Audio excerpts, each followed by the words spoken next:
माऊली. जय हरी जय हरी रामकृष्ण हरी. पंढरपुर का बताओ, इधर क्या इतिहास. जय हरी. रामकृष्ण हरी. मेरा नाम विजय पत्नी एंड मैं इधर से सोलापुर से हूँ, लेकिन मेरा गांव इधर ही पंढरपुर तालुका है. पंढरपुर तालुका ये हमारे महाराष्ट्र राज्य में सोलापुर डिस्ट्रिक्ट में पंढरपुर तालुका है. और पंढरपुर तालुका में पंढरीनाथ भगवान हमारे जो दक्षिण काशी हम इसे बोलते हैं. तो इसके बारे में बहुत इतिहास में और अध्यात्म में बहुत महत्व है पंढरपुर का. और इधर ये पीछे जो आप देख रहे हैं वो चंद्रभागा रिवर है. चंद्रभागा नदी जो भीमाशंकर से आती है और इधर उधर संगम जाकर उधर उसका संगम होता है. तो इसके बारे में हम अगर बोलने के लिए जाए तो बहुत कुछ है पंढरपुर के बारे में. पंढरपुर ये जो हमारे महाराष्ट्र के सबसे बड़े वारकरी संप्रदाय है उसका आराध्य दैवत जो हम पंढरीनाथ भगवान जो विठ्ठल बोलते हैं हम उसे, तो वो इधर वास करते हैं. और इसकी आख्यायिका ऐसी है जो एक मतलब करीब 4,000-5,000 साल पहले ये मंदिर का मतलब निर्माण हुआ ऐसा एक अंदाज है. और इसका निर्माण के बारे में अगर हम बताने के लिए जाए तो ऐसा है कि जब भक्त पुंडलिक नाम के एक आदमी था, के बारे में उन्होंने क्या किया था, अपने माँ बाप के ऊपर बहुत अत्याचार किया था, बहुत मतलब अन्याय किया था उनके साथ और उनको संभालने के लिए इनकार करता था. तो एक ऋषि उनको मिले. ऋषि ने उनको कहा है कि मतलब तुमने जो किया है बहुत पाप है.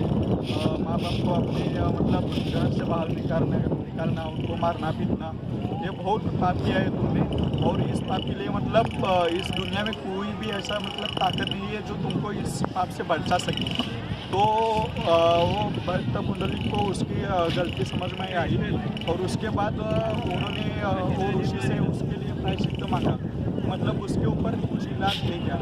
वो मांगने के बाद वो ऋषि ने उनको कहा कि अगर तुम अपने माँ बाप की सेवा अगर बाद में फिर उनसे माफ़ी मांगकर अगर की तो अगर उन्होंने तुमको माफ़ किया तो पूरा पाप मतलब समाप्त हो जाएगा और तुम्हारा जो भी है अच्छा होगा, मोक्ष मिलेगा. तो वो करने के बाद उसको गलती समझ में आई जो हम भक्त पुंडलिक उसे कहते थे तब.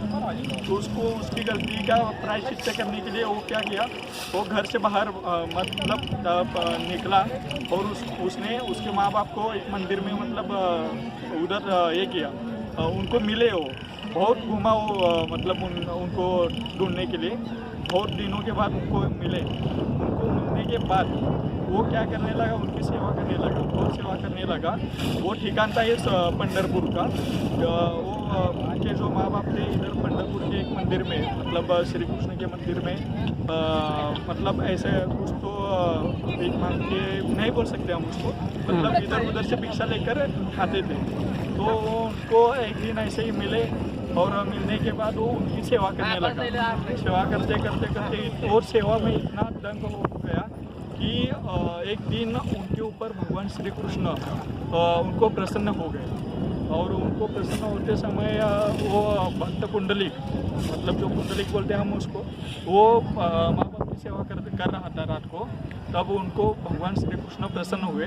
भगवान श्री कृष्ण प्रसन्न होने के बाद भगवान श्री कृष्ण ने कहा कि तुम मतलब तुम्हारे भक्ति के ऊपर, तुम्हारे माँ बाप की सेवा के ऊपर मैं प्रसन्न हुआ हूँ और तुम जो चाहो वो मांगो.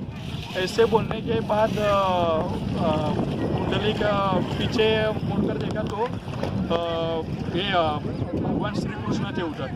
उसके बाद वो उसके हाथ में कुंडली के हाथ में गरम वीट थी. वीट जो हम अभी पंडरी के पांडुरंग के जो पैर के नीचे जो वीट है ना, वो वीट थी तब. तो वीट से वो गरम करके उसको कपड़ में गुंडाल करना वो मतलब मालिश करता था, मतलब उसके माँ बाप की सेवा करने में. तो उसने क्या किया, अब तुम आए हो इधर लेकिन तुम्हारे चाह पान मतलब पाहुन जो हम अतिथि देवो भव कहते, उसके लिए हमारे पास कुछ नहीं है। तो उन्होंने क्या किया, वो जो वीट थी ना, वो वीट उधर मतलब पीछे फेंकी और उनको कहा कि ये मेरा आपका आदरातिथ्य है, तो आप उस पर ही विराजिए और मैं मेरे माँ बाप की सेवा होने के बाद आपको मिलता हूँ। तो उसके ऊपर भगवान श्री कृष्ण ने उसके ऊपर ठहरा और उनको बाद में उसको भक्ति सेवा कंप्लीट होने के बाद वो पूछा कि अब जो तुम चाहोगे, मैं तुम्हारे माँ बाप की सेवा पे मैं प्रसन्न हुआ हूँ और तुम्हें जो चाहिए वो मांगो।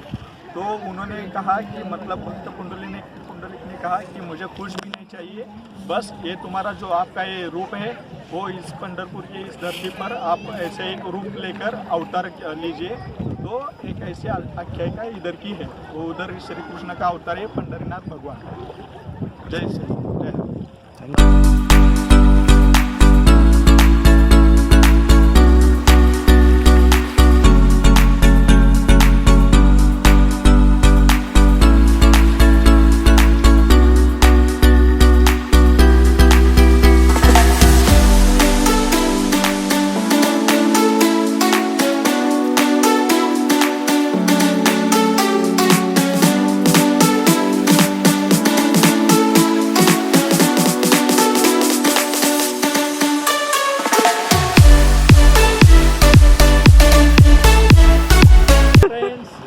ये है हमारा पंढरी का टेम्पल।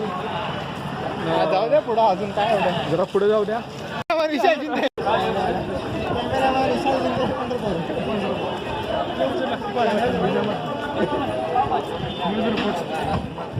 मध्ये एकाला ठोकलं तर न्यूज रिपोर्टरला जर्नलिस्ट आहे तुम्ही. त्यांनी कशात तर दर्शकों, ये 7 मजली दर्शन मंडप है। इधर से देखो, ये इधर से आगे जाकर ये जो बिल्डिंग है इसमें एंट्री होता है, वो पूरा फुल होकर उसमें से भी बाद में इधर से अंदर जाती है लाइन, जो अंदर भी बहुत है दर्शन रांग। तो मतलब बहुत टाइम लगता है इधर। जब भी आपको आने का मन करे ना, तो आप क्या करें, सीज़न में मारता है। सीज़न मतलब आप कैसा, अभी कैसा श्रावण चल रहा है और उसके पहले अधिक महीना का जो एंडिंग हुआ, तो उसके वजह से बहुत भीड़ है।